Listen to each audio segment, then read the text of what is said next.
ரூபாய் அதிகூடிய சேமிப்பு. க்ளோ card 200 gram jumbo packet cake.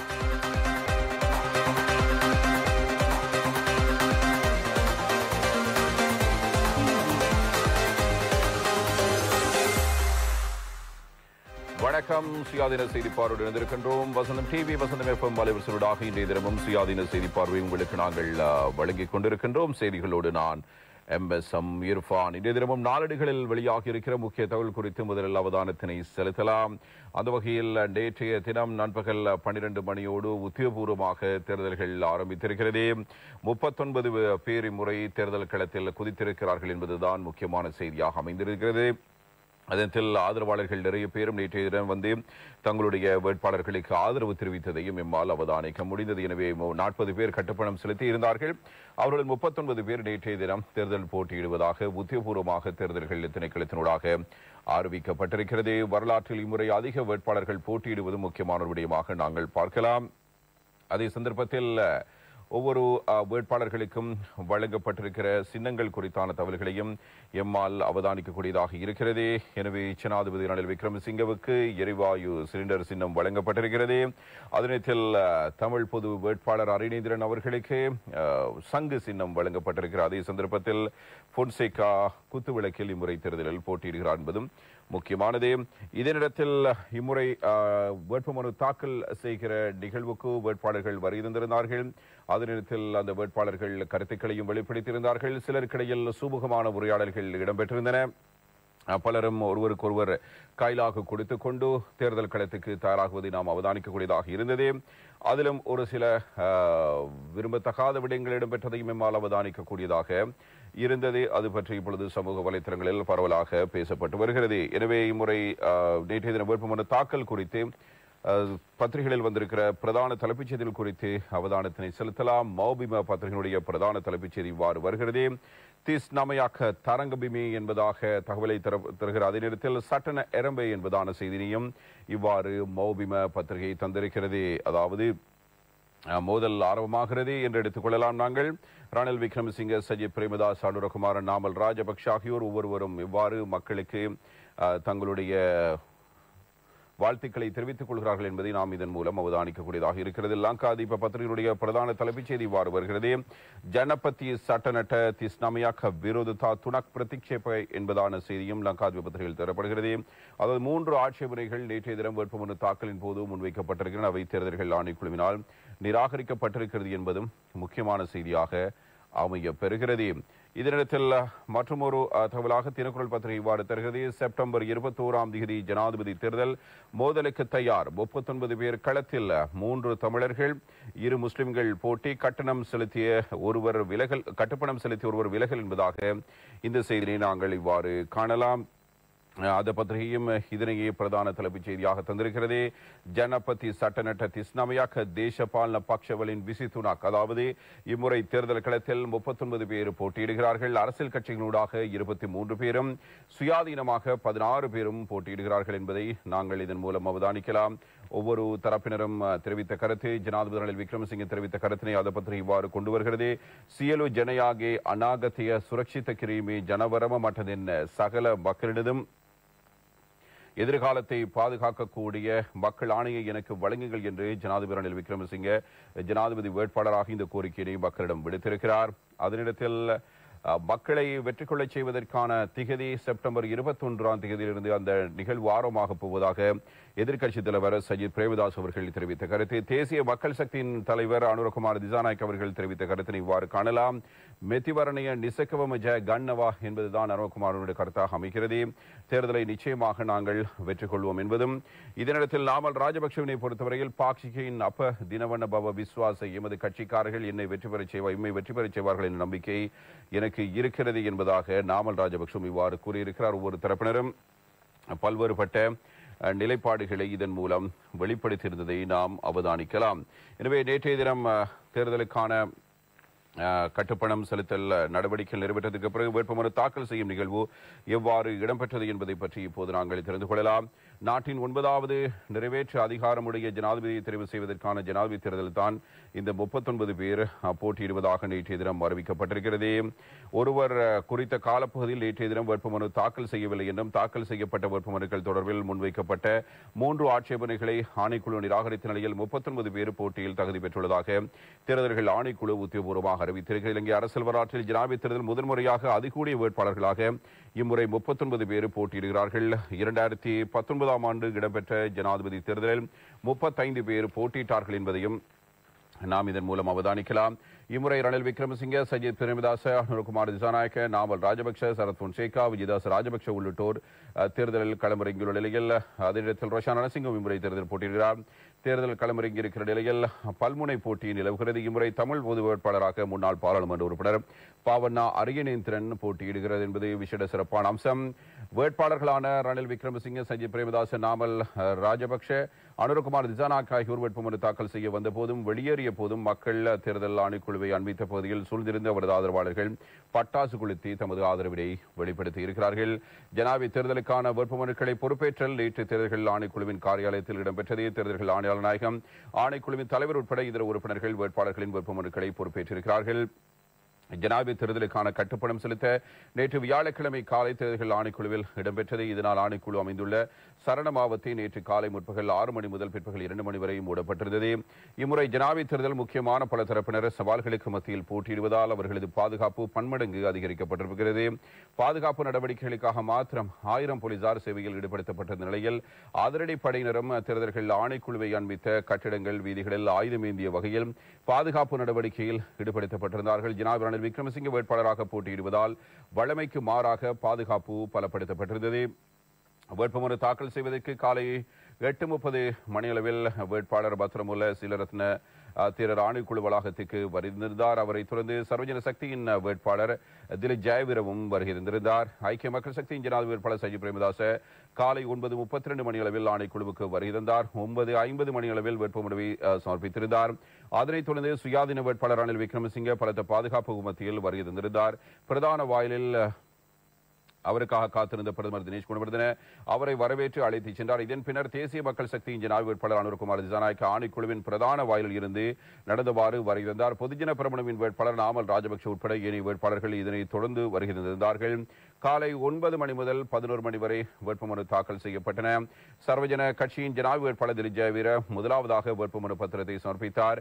அதனைத் தொடர்ந்து ஏனைய வேட்பாளர்கள் வேட்புமனுக்களை சமர்ப்பித்திருந்தார்கள். கட்டுப்பணத்தை செலுத்திய 40 பேரில் 39 பேர் குறித்த காலப்பகுதிக்குள் வேட்புமனுக்களை சமர்ப்பித்தார்கள். சுயேட்சை வேட்பாளராக போட்டியிடுவதற்கு கட்டுப்பணம் செலுத்திய சுயேட்சை வேட்பாளரான சரத்குமார் குணரத்ன வேட்புமனுவை தாக்கல் செய்யவில்லை. அதனையடுத்து வேட்புமனு தாக்கல் செய்யும் கால அவகாசம் நிறைவேற்றதாக ஆணைக்குழு தலைவர் அறிவித்திருந்தார். இதன் பின்னர் வேட்புமனு தாக்கல் செய்யும் கால அவகாசம் முடிவடைந்தது. வேட்புமனு தாக்கல் நிறைவடைந்ததன் பின்னர் ஆட்சேபனைகளை முன்வைக்க கால அவகாசம் வழங்கப்பட்டது. இதன்போது 3 ஆட்சேபனைகள் முன்வைக்கப்பட்டன. எனினும் இந்த 3 ஆட்சேபனைகளும் தேர்தல் சட்டத்தில் குறிப்பிடப்பட்டுள்ள விடயங்களுடன் ஏய்வடையாத காரணத்தால் ஆணைக்குழு அந்த வேட்புமனுக்களை நிராகரித்திருக்கிறது. ஆணைக்குழுவின் தலைவர் இங்கே கருத்து வெளியிடும் போது 1981ஆம் ஆண்டின் 15ஆம் இலக்க ஜனாதிபதி தேர்தல் சட்டத்துக்கு அமைய ஜனாதிபதி தேர்தலுக்கான உத்தியோகபூர்வ அறிவிப்பு கடந்த ஜூலை மாதம் 26ஆம் தேதி வெளியிடப்பட்டது. இதற்கமைய 40 பேர் கட்டுப்பணம் செலுத்தியிருந்தார்கள். கட்டுப்பணம் செலுத்திய 40 பேரில் 39 பேர் வேட்புமனுக்களை தாக்கல் செய்திருக்கிறார்கள். வழங்கப்பட்ட கால அவகாசத்துக்குள் 3 வேட்புமனுக்கள் மீது ஆட்சேபனைகள் முன்வைக்கப்பட்டிருக்கின்றன. பத்ரமுல்ல சீலரத்ன தேரர் பெயர் குறிப்பிடாத ஆட்சேபனை ஒன்றையும், ஓசல ஹேரத் மற்றும் சிசன்சல குமார் ஆகியோர் வேட்பாளர் ஜனக ரத்நாயக்கவின் வேட்புமனு தொடர்பில் ஆட்சேபனைகளை முன்வைத்திருக்கிறார். தேர்தல்கள் சட்டத்தின் 14ஆம் மற்றும் 15ஆம் பிரிவுகளுக்கு அமைய முன்வைக்கப்பட்டுள்ள ஆட்சேபனைகள் வலுவற்றவை என்று ஆணைக்குழு உறுப்பினர்களால் தீர்மானிக்கப்பட்டு 3 ஆட்சேபனைகளும் ரத்து செய்யப்படுகின்றன. ஆகவே இம்முறை ஜனாதிபதி தேர்தல் 39 பேர் போட்டியிடுகின்றனர் என்பதை அறிவிக்கிறேன் என்ற கருத்தும் இதன் மூலம் வெளியாக இருக்கிறது. வேட்புமனு தாக்கலின் போது ஜனாதிபதி வேட்பாளர்களுக்கு இடையில் சிநேகபூர்வமான உரையாடல்கள் இடம்பெற்றன. ஜனாதிபதி ரணில் விக்ரமசிங்க வருகிறந்தவுடன் ஏனைய வேட்பாளர்கள் கைகூப்பி அவரை வரவேற்றார்கள். வேட்புமனு தாக்கல் சமர்ப்பிக்கும் இடத்தில் அமர்ந்திருந்த பாராளுமன்ற உறுப்பினர் சி வி விக்னேஸ்வரனின் தோள் மீது கை வைத்து ஜனாதிபதி நீண்ட நேரம் நின்றவாறு உரையாடிக் கொண்டிருந்தார். பாராளுமன்ற உறுப்பினர் மனு கணேசனும் ஜனாதிபதியுடன் சிரித்து உரையாடினார். பிரதமர் தினேஷ் குணவர்தன ஜனாதிபதி வேட்பாளர் நாமல் ராஜபக்சவை கட்டித்தழுவி தன்னுடைய வாழ்த்தினை தெரிவித்தார். நாமல் ராஜபக்ச வேட்புமனுக்களை சமர்ப்பித்து திரும்பும் போது அவரிடம் வந்த அனுரகுமார் திசாநாயக்க அவருக்கு கைலா கொடுத்து தனது மகிழ்ச்சியை வெளிப்படுத்தியிருந்தார். சஜித் பிரேமதாசும் பிரதமர் தினேஷ் குணவர்தனும் உரையாடி கொண்டிருந்தார்கள். ஜனாதிபதி வேட்பாளர் சஜித் பிரேமதாஸ் அமர்ந்திருந்த இடத்துக்கு சென்ற ஜனாதிபதி ரணில் விக்ரமசிங்கவை கைலாக கொடுத்து கையை நீட்டியிருந்தார் ரணில் விக்ரமசிங்கே. இதன் போது ஆசனத்தில் அமர்ந்திருந்த எதிர்க்கட்சி சஜித் பிரேமதாச ஆசனத்தில் அமர்ந்திருந்தவாறு கைகளை கூப்பி வணக்கம் தெரிவித்திருந்தார். இது ஒரு வகையில் விமர்சனத்துக்குள்ளான ஒரு விடயமாகவும் பார்க்கப்பட்டது. இதன்போது ஜனாதிபதி கை கூப்பாமல் அவ்விடத்திலிருந்து சென்றிருக்கிறார். ஏனைய வேட்பாளர்களும் ஜனாதிபதியுடன் உரையாடி இருந்தார்கள். எனவே வேட்புமனுக்களை சமர்ப்பித்ததன் பின்னர் பிரதான வேட்பாளர்களான ரணில் விக்ரமசிங்கே, சஜித் பிரேமதாச, அனுரகுமார் திசாநாயக்க, நாமல் ராஜபக்ஷ ஆகியோர் ஆணைக்குழுவிலிருந்து வெளியேறி பிரதான வீதிக்கு வந்ததன் பின்னர் அவர்களது ஆதரவாளர்கள் தமது ஆதரவை பட்டாசு கொளுத்தி வெளிப்படுத்தி இருந்தார்கள். ஜனாதிபதி வேட்பாளர்களான ரணில் விக்ரமசிங்க, அனுரகுமார் திசாநாயக்க, சஜித் பிரேமதாஸ், நாமல் ராஜபக்ஷ ஆகியோர் எட்டிக்கு போட்டியாக பிரதான வீதியில் ஆதரவாளர்களை ஒன்று திரட்டி தமது வெற்றி உறுதி என்று பறைசாற்றியிருந்தார்கள். தமது வெற்றிக்கு கைகோர்க்குமாறும் நாட்டு மக்களுக்கு அவர்கள் அழைப்பு விடுத்திருந்தார்கள் என்பதையும் நாம் காணக்கூடியதாக இருந்தது. ஜனாதிபதி ரணில் விக்ரமசிங்கே மக்கள் மத்தியில் வந்து உரையாற்றும் போது எதிர்காலத்தை பாதுகாப்பேன், அதற்கான ஆணையை நீங்கள் எனக்கு வழங்குங்கள் என்ற கோரிக்கையை விடுத்திருக்கிறார். நாட்டுக்கு புதிய பொருளாதார மாற்றத்தை ஏற்படுத்த ஆரம்பித்திருக்கும் வேலை திட்டத்தை தொடர்ச்சியாக முன்னெடுத்து சென்று நாட்டில் அனைத்து மக்களையும் பாதுகாப்பதற்காக செப்டம்பர் 21 மக்கள் ஆணையை பெற்றுத் தருமாறு ஜனாதிபதி ரணில் விக்ரமசிங்கே கோரிக்கை விடுத்திருக்கிறார். ஜனாதிபதி ரணில் விக்ரமசிங்கே ராஜகிரியில் தேர்தல்கள் ஆணைக்குழுவில் நேற்று வியாழக்கிழமை வேட்புமனு தாக்கல் செய்ததற்கு பிறகு இடம்பெற்ற மக்களுடனான சந்திப்பின் போதே அவரால் இந்த விடயங்கள் இவ்வாறு தெரிவிக்கப்பட்டிருக்கின்றன. அன்று பற்றியறிந்த நாட்டில் சட்டம் ஒழுங்கை நிலைநாட்ட தான் முன்வந்திருக்காவிட்டால் இன்றைய பங்களாதேஷ் நிலைமை அன்றே இலங்கையை சந்தித்திருக்கும். சட்டம் ஒழுங்கை பாதுகாத்து பொருளாதாரத்தையும் பலப்படுத்தி ஜனாதிபதி தேர்தல் ஒன்றை நடத்தும் நிலைக்கு நாட்டை கொண்டு வந்த தனக்கு ஆதரவளித்த பிரதமர் தினேஷ் குணவர்தன தலைமையிலான அமைச்சர்கள், ராஜாங்க அமைச்சர்கள், எம்பிக்கள், அரசாங்கத்துக்கு ஒத்துழைப்பு வழங்கியவர்கள், முப்படையினர், போலீசார், விசேட அதிரடிப்படையினர் உள்ளிட்ட அனைவருக்கும் நன்றி கூறுகிறேன். நான் நாட்டை பொறுப்பேற்ற 2022 ஜூலை மாதத்தில் ஜனாதிபதி மாளிகை, ஜனாதிபதி அலுவலகம், அலரி மாளிகை, பிரதமர் அலுவலகம் முற்றுகையிடப்பட்டதுடன் எனது வீட்டுக்கும் தீ வைக்கப்பட்டது. அப்போது தேர்தலை நடத்துவது ஒருபுறம் இருக்க ஆட்சியை கொண்டு நடத்துவதே சாத்தியமற்றது என பலர் நினைத்திருந்தார்கள். ஆனால் சபாநாயகர் உட்பட நான் பாராளுமன்றத்தை முற்றுகையிட அனுமதிக்கவில்லை. பின்னர் அந்த பாராளுமன்றம் என்னை ஜனாதிபதியாக நியமித்ததே. ராணுவம், போலீஸ் மற்றும் விசேட அதிரடிப்படையினர் இணைந்து அன்றைய தினம் பாராளுமன்றத்தை பாதுகாத்தார்கள். இல்லையேல் இன்றைய பங்களாதேஷை போன்ற நிலைமையை நாம் சந்திக்க வேண்டி வந்திருக்கும்.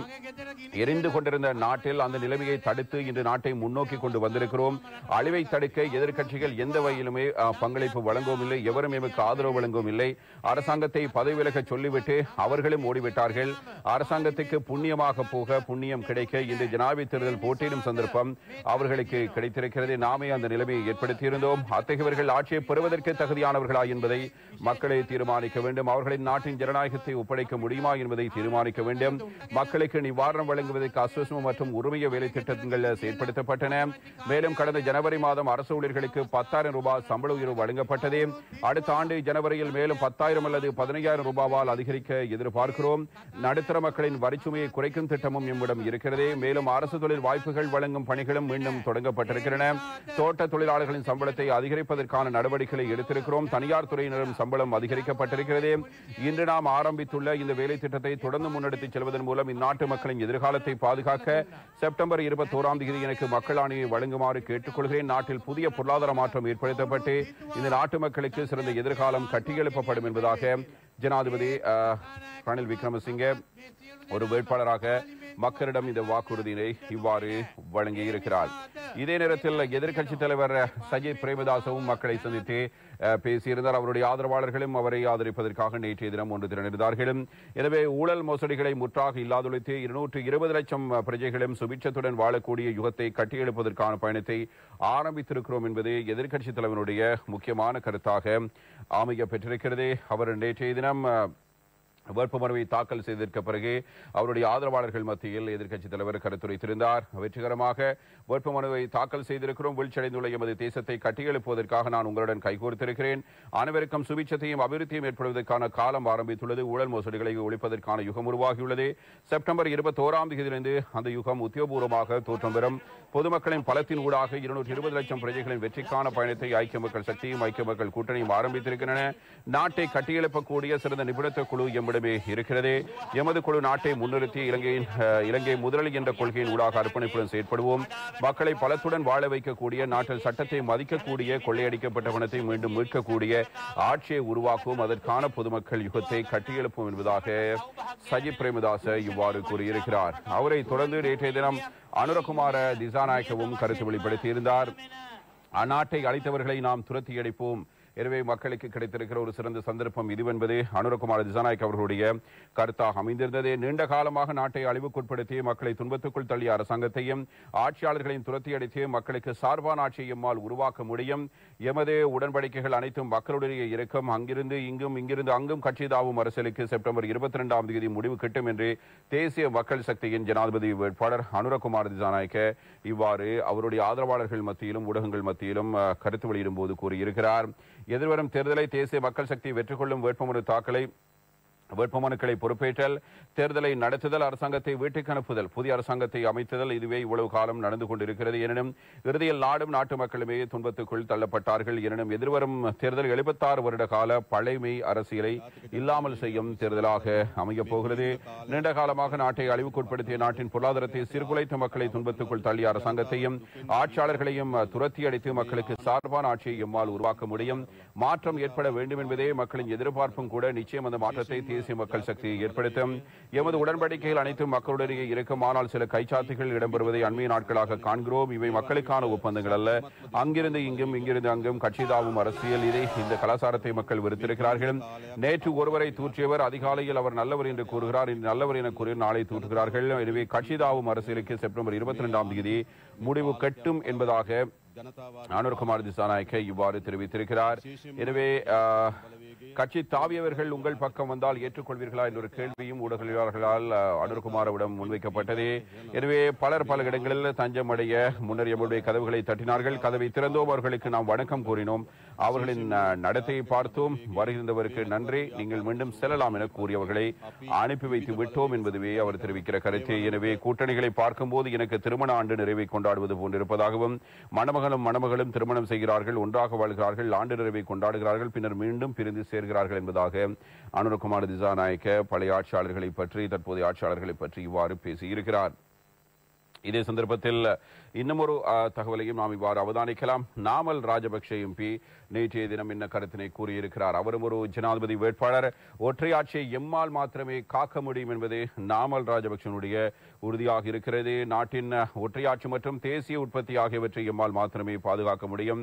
தேர்தல் நிச்சயம் வெற்றி பெறுவோம். கொள்கையை முன்னிலைப்படுத்தி செயற்படுவதால் எவரும் எமக்கு சவால் இல்லை என ஸ்ரீலங்கா பொதுஜன பெரமுனவின் ஜனாதிபதி வேட்பாளர் நாமல் ராஜபக்ஷ இவ்வாறு குறிப்பிட்டு பேசியிருக்கிறார். இடம்பெறவுள்ள ஜனாதிபதி தேர்தல் தீர்மானமிக்கதே.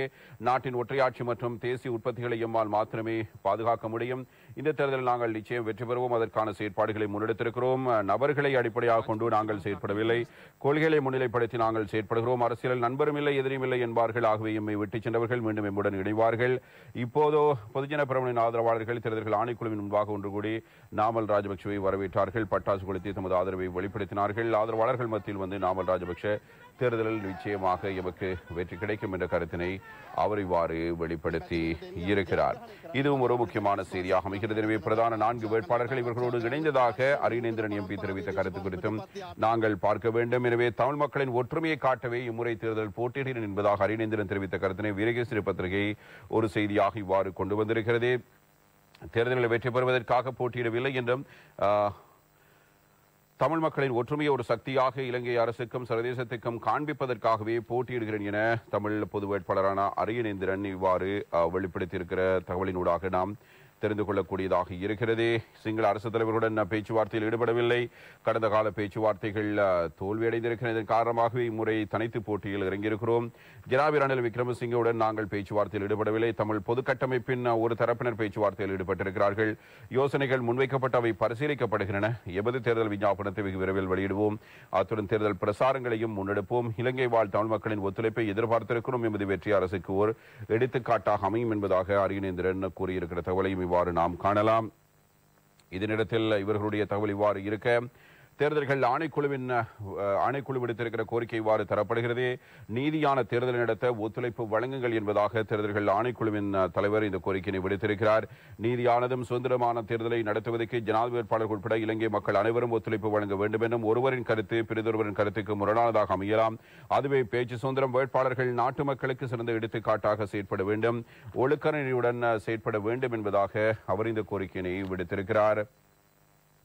தேர்தல்கள் ஆணைக்குழுவில் நேற்று வியாழக்கிழமை இடம்பெற்ற வேட்புமனு தாக்கலின் போது வேட்பாளர்கள் முன்னிலையில் இறுதியில் உரையாற்றும் போதே அவர் இவ்வாறு தெரிவித்திருக்கிறார். ஜனாதிபதியை தெரிவு செய்யும் வாக்கெடுப்புக்காக ஜூலை மாதம் 26ஆம் தேதி ஜனாதிபதி தேர்தல் உத்தியோகபூர்வ அறிவிப்பு வெளியிடப்பட்டது.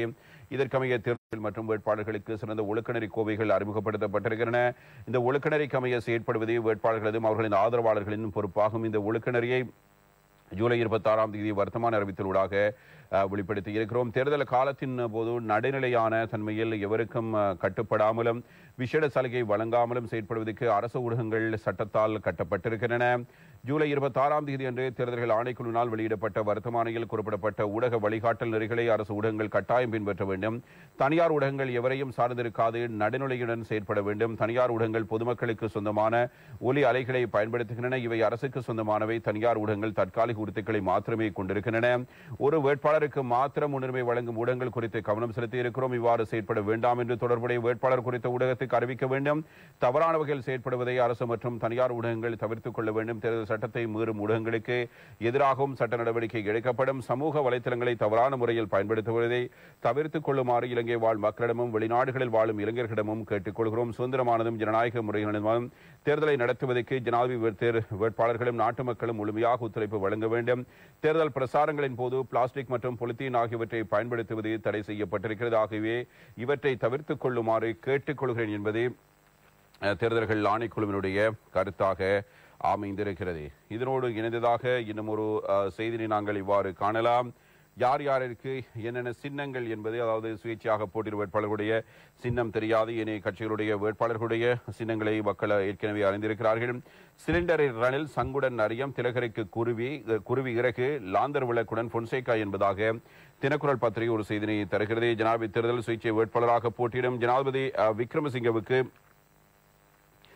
வாக்குச்சீட்டில் என்ன சின்னம் கிடைக்கப்பட்டிருக்கிறது என்பதை குறித்தான தகவலாகவே நாம் இதனை இவ்வாறு அவதானிக்கக்கூடியதாக இருக்கிறது.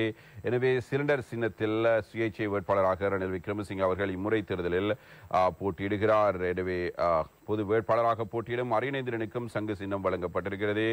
இதில் மிக முக்கியமாக இந்த விடயங்கள் பார்க்கப்படுகின்றன. இலங்கை மலையக தமிழர் சார்பாக களமிறங்கியுள்ள எம் திலகராஜாவுக்கு குருவி இறகும் சின்னங்களாக வழங்கப்பட்டிருக்கின்றன. அத்துடன் சுயேட்சை வேட்பாளராக போட்டியிடும் முன்னாள் ராணுவ தளபதி பொன்சேகாவுக்கு லாந்தர் விளக்கும், முன்னாள் அமைச்சர் ரோஷான் ரணசிங்கவுக்கு கிரிக்கெட் மட்டையும் சின்னங்களாகவும் வழங்கப்பட்டிருக்கின்றன. அவருக்கு என்றால் பொருத்தம். எனவே அந்த கிரிக்கெட் மட்டையால் அவர் ஏற்கனவே நிறைய அடி வாங்கிக் கொண்டுதான் சுயாதீனமாக செயற்பட தீர்மானித்திருந்தார். இதேவேளை பதிவு செய்யப்பட்ட அரசியல் கட்சிகள் வேட்பாளர்களாக போட்டியிடும் சஜித் பிரேமதாசுக்கு தொலைபேசி சின்னத்திலும் அனுரகுமார திசை காட்டிலும் நாமல் ராஜபக்ஷ முட்டிலும் விஜயதாச ராஜபக்ஷ கார் சின்னத்திலும் திலீப் ஜெயவீரன் நட்சத்திர சின்னத்திலும் இவ்வாறு போட்டியிடுகிறார்கள் என்பதும் பிரதானமானது. எனவே செப்டம்பர் 21ஆம் தேதி நடைபெறவுள்ள இந்த ஜனாதிபதி தேர்தல் விசேட அம்சங்களை கொண்டதாக அமைவதான ஒரு தகவலும் தினக்குரல் பத்திரிகையில் இவ்வாறு தரப்படுகிறது. அதாவது கடந்த காலங்களை விடவும் அதிகளவான பாராளுமன்ற உறுப்பினர்கள் வேட்பாளராக களமிறங்கியிருக்கிற ஒரு தேர்தலாக இதனை பார்க்கலாம். அதனத்தில் பெண் வேட்பாளர் இல்லாத மற்றும் முன்னாள் ஜனாதிபதிகளின் மகன்மார்கள் போட்டியிடும் தேர்தலாகும் இம்முறை நடைபெறவுள்ள ஜனாதிபதி தேர்தல் அமைந்திருக்கிறது. பிரதான வேட்பாளர்கள் ஒருவராக கருதப்படும் ஜனாதிபதி ரணில் விக்ரமசிங்க அரசியல் கட்சியின் வேட்பாளராக அன்றி சுயேட்சை வேட்பாளராக போட்டியிடுவதும் குறிப்பிடத்தக்கது. 1999 மற்றும் 2005ஆம் ஆண்டில் நடைபெற்ற ஜனாதிபதி தேர்தலில் ஐக்கிய தேசிய கட்சியின் யானை சின்னத்தில் போட்டியிட்ட இவர் 19 வருடங்களின் பின்னர் ஜனாதிபதி தேர்தலில் போட்டியிடுகின்ற போதும் அரசியல் கட்சியில் போட்டியிடாது சுயேட்சை வேட்பாளராக களமிறங்கியிருக்கிறார். இதேவேளை இம்முறை தேர்தலில் பாராளுமன்ற உறுப்பினர்கள் 5 பேர் வேட்பாளராக களமிறங்கியிருக்கிறார்கள். இதன்படி சஜித் பிரேமதாசன், நாமல் ராஜபக்ஷ, விஜயதாச ராஜபக்ஷ, சரத் பொன்சேகா மற்றும் ரோஷான் ரணசிங்க ஆகியோர் போட்டியிடுகிறார்கள். அதே போன்று இம்முறை முன்னாள் ஜனாதிபதிகளின் 2 மகன்மார்கள் தேர்தல் போட்டியிடுகிறார்கள். ரணசிங்க பிரேமதாசன் மகன் சஜித் பிரேமதாச ஐக்கிய மக்கள் சக்தி வேட்பாளராகவும், முன்னாள் ஜனாதிபதி மஹிந்த ராஜபக்ஷ மகன் நாமல் ராஜபக்ஷ பொதுஜன பெரமுனவின் வேட்பாளராகவும் இவ்வாறு களமிறங்கியிருக்கிறார்கள். இதுவும் ஒரு முக்கியமான செய்தியாக இம்முறை தேர்தலை பொறுத்தவரையில் வந்திருக்கிறது. அதனிடத்தில் அதிகளவான வேட்பாளர்கள் போட்டியிடும் ஒரு தேர்தலாகவும் இதனை நாம் காணலாம். இந்த நேரத்தில் இரண்டு முக்கியமானவருடைய கருத்துக்கள் குறித்து அவதானத்தை செலுத்த வேண்டும்.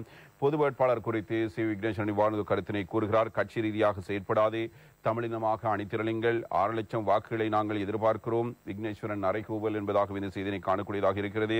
இந்நிலையில் எதிர்வரும் செப்டம்பர் 21ஆம் தேதி வரை கட்சி ரீதியாக செயற்படாது, தமிழினமாக தமிழ் மக்கள் எமது தமிழ் பொது வேட்பாளருக்கு ஆதரவாக அணிதிரண்டு எமது தனித்துவத்தை நிரூபிக்க வேண்டும் என தமிழ் மக்கள் கூட்டணியின் செயலரும் யாழ் மாவட்ட எம்பியுமான நீதியரசர் சி வி விக்னேஸ்வரன் இவ்வாறு குறிப்பிட்டு பேசியிருக்கிறார். அவர் கட்சி ரீதியாக யாரும் செயற்பட தேவையில்லை, எம்முடைய வேட்பாளரை ஆதரித்து எமக்கான அங்கீகாரத்தை வழங்குங்கள் என்ற கோரிக்கையை விடுத்திருப்பதை நாம் காணலாம். எனவே தமிழ் பொது கட்டமைப்பினரால் ஜனாதிபதி வேட்பாளராக களமிறக்கப்பட்டுள்ள தமிழரசு கட்சியின் மத்திய குழு உறுப்பினரும் கிழக்கு மாநிலத்தின் பட்டிருப்பு தொகுதி அமைப்பாளருமான அரியநேந்திரன் நேற்று வியாழக்கிழமை தேர்தல் ஆணைக்குழுவில் வேட்புமனுக்கள் தாக்கல் செய்த பின்னர் ஊடகங்களுக்கு கருத்து தெரிவிக்கும் போதே அவரால் இவ்வாறு தெரிவிக்கப்படுகிறது. தமிழ் தேசிய கட்சிகள் தமிழ் மக்கள் பொதுச்சபை பிரதிநிதிகளை உள்ளடக்கிய தமிழ் பொது கட்டமைப்பினரால் தமிழ் பொது வேட்பாளராக அரியநேந்திரன் நிறுத்தப்பட்டுள்ளார். அவர் இன்று வேட்புமனுவை தாக்கல் செய்துவிட்டார். இதுவரையில் தமிழ் பொது வேட்பாளர் தொடர்பில் சில கருத்துக்கள் இருந்திருக்கலாம். ஆனால் இன்றிலிருந்து எதிர்வரும் செப்டம்பர் 21ஆம் தேதி வரை கட்சி ரீதியாக செயற்படாது, தமிழினமாக தமிழ் மக்கள் எமது தமிழ் பொது வேட்பாளருக்கு ஆதரவாக அணிதிரண்டு வாக்களிக்க வேண்டும். 6 லட்சம் வாக்குகளை பெற்றால் கூட போதும். கட்சி ரீதியான சின்னங்களை தவிர்த்து நாம் தமிழினம் தமிழ் மக்களின் ரீதியில் சிந்தித்து பார்ப்போம். ஆனால் இது ஒன்றும் பெரிய இலக்கியில எமது தனித்துவத்தை உறுதிப்படுத்த வேண்டும், தமிழ் மக்களுக்கு தனித்துவமான அரசியல் இருக்கிறது என்பதனை உறுதிப்படுத்த வேண்டும் என்பது சி விக்னேஸ்வரன் அவர்களுடைய கோரிக்கையாக அமைந்திருக்கிறது. இதனத்தில் இன்னும் ஒரு தகவலையும் நாங்கள் பார்க்கலாம். ஏற்கனவே நாம் குறிப்பிட்டிருந்தோம், இம்முறை தேர்தலில் பெண் பிரதித்துவம் எதுவுமே இல்லை, அதாவது பெண்கள் யாருமே இம்முறை தேர்தலில் போட்டியிடவில்லை என்று இதை பற்றி கீதா குமாரசிங் எம்பி கவலை தெரிவித்திருக்கிறார். அவருடைய கருத்து, பெண்கள் இல்லாத தேர்தல் துடுப்பு இல்லாத படகு என்பதாக அவரால் கூறப்படுகிறது. ஜனாதிபதி தேர்தல் எத்தனை வேட்பாளர்கள் போட்டியிட்டாலும் பெண்களை பிரதித்துவம் வழங்கப்படாமை மிகவும் வருத்தம் அளிக்கும் விடயம் என சிறுவர் மற்றும் மகளிர் விவகார அமைச்சர் திருமதி கீதா குமாரசிங்க கூறுகிறார். கொழும்பில் இடம்பெற்ற விசேட ஊடக சந்திப்பில் கலந்து கொண்ட ராஜாங்க அமைச்சர் கீதா குமாரசிங்க நேற்று இது பற்றிய விடயங்களை இவ்வாறு வெளிப்படுத்தி இருப்பதை நாம் காணக்கூடியதாக இருக்கிறது. பாராளுமன்றத்தில் கூட பெண்களுக்கு உரிய அந்தஸ்தும் சமான இடமும் வழங்கப்பட வேண்டும் என கட்சித் தலைவர்கள் பெருமையுடன் கூறினாலும் பாராளுமன்றத்தில் பெண்களின் பிரதித்துவம் 6%க்கும் குறைவாகவே காணப்படுவதாக ராஜாங்க அமைச்சர் தெரிவித்திருக்கிறார். ஒரு நாட்டில் பெண் உரிமைகள் தொடர்பில் அனைத்து கட்சித் தலைவர்களும் அதிக அக்கறை காட்ட வேண்டும் என தெரிவித்த ராஜாங்க அமைச்சர், இம்முறை பெண் பிரதித்துவம் இல்லாத ஜனாதிபதி வேட்பாளர் பட்டியலில் துடுப்பு இல்லாத படகு போன்றது என்பதாக அவரால் இது பற்றிய விடயங்கள் இவ்வாறு வெளிப்படுத்தப்பட்டிருக்கின்றன என்பதை நாம் காணக்கூடியதாக இருக்கிறது. இது கீதா குமாரசிங்க தெரிவித்த ஒரு தகவல். இதே நேரத்தில் இன்னும் சில செய்திகள் குறித்து நாங்கள் அவதானத்தினை செலுத்த வேண்டும். அதற்கு முன்பாக சிறிதொரு விளம்பர இடைவேளைக்கு செல்ல போகிறோம். அதற்கு பிறகு மேலும் பல்வேறுபட்ட தகவல் குறித்து நாம் கூடுதல் கவனத்தை செலுத்தலாம்.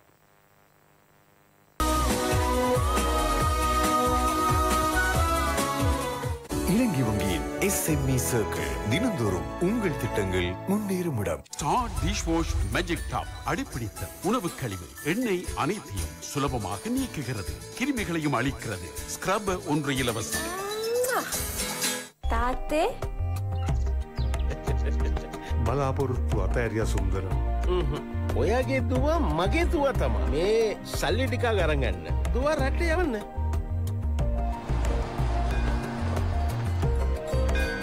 සිරිදාස වාරය ශ්‍රීදාස අර සල්ලි තිබුණට දුන්න නෙමෙයි නේද? ළඟදී ලොතරැයක් තමා ඇදුනා. ලොතරැයියා රාසි අදිෂ්ඨම්. ඔයාගේ ලග්නය තමයි ගත්තේ.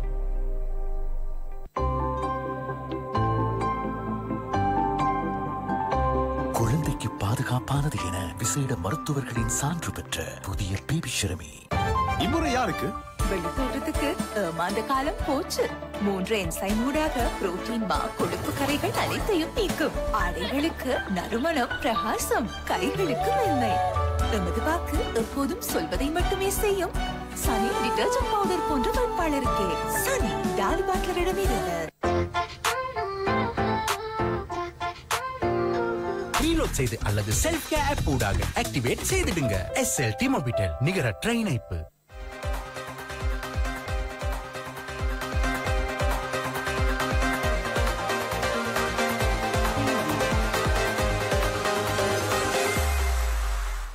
சுயாதீன செய்தி பார்வையிட்டிருக்கின்றோம். மற்றும் ஒரு செய்தி குறித்து நாங்கள் அவதானத்தினை செலுத்தலாம். இந்த தகவல் இவ்வாறு தரப்படுகிறது.